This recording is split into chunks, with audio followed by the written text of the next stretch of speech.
B2 bomber বা B2 spirit bomber এটি এমনভাবে ডিজাইন করা হয়েছে যেন শত্রুপক্ষের রাডারে তা ধরা না পড়ে। এটি তৈরি করেছে নর্থরপ গ্রামান। এর সবচেয়ে বিশেষ দিক হলো এর গঠন, যাকে বলে ফ্লাইং উইং ডিজাইন।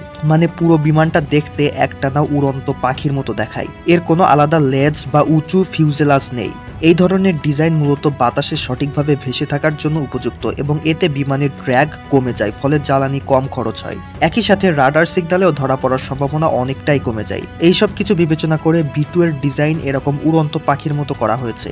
এর উপরিভাগে ব্যবহার করা হয়েছে বিশেষ রাডার অ্যাবজর্বিং ম্যাটেরিয়াল, যাকে র্যাম বলে। এই র্যাম তৈরি করা হয় মূলত কার্বন ফাইবার কম্পোজিটস, আয়রন বল পেইন্ট, ফেরাইট বেসড কোটিংস ইত্যাদি দ্বারা। আর এগুলোই রাডার ফ্রিকোয়েন্সি অ্যাবজর্ব করে এবং রিফ্লেক্ট না করে বিমানটিকে প্রায় অদৃশ্য করে দেয়।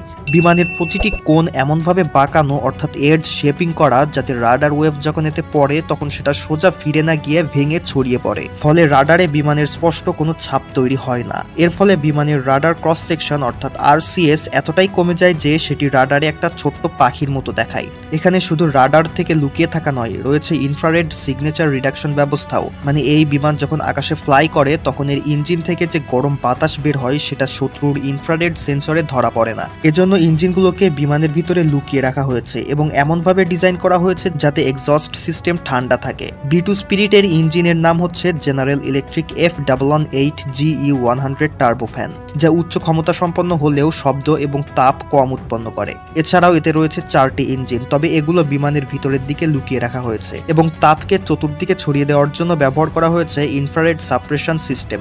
এরপর আসে নিয়ন্ত্রণ ব্যবস্থা, আর এটি হলো এর সবচেয়ে ইন্টারেস্টিং পার্ট। B2 বোম্বারের কোনো লেজ না থাকায় এটি স্বাভাবিকভাবে ভারসাম্য বজায় রাখতে পারে না, তাই এখানে ব্যবহার করা হয়েছে উন্নত fly by wire control system. এটি এমন এক ধরনের টেকনোলজি যেখানে পাইলট যখন কোনো কন্ট্রোল দেয় তখন সেই কন্ট্রোল সরাসরি যন্ত্রাংশে না গিয়ে আগে একটি কম্পিউটারে পৌঁছায়। কম্পিউটার সেই কমান্ড বিশ্লেষণ করে বিমানকে কন্ট্রোল করে। এটা বিমানের ব্যালেন্স বজায় রাখতে এবং বাতাসের বিভিন্ন অ্যাঙ্গেলে সঠিকভাবে ফ্লাই করতে সাহায্য করে। এই বোম্বারটি পারমাণবিক হামলার জন্য তৈরি। এর মোট বোমা বহন ক্ষমতা হলো 18,000 কেজি।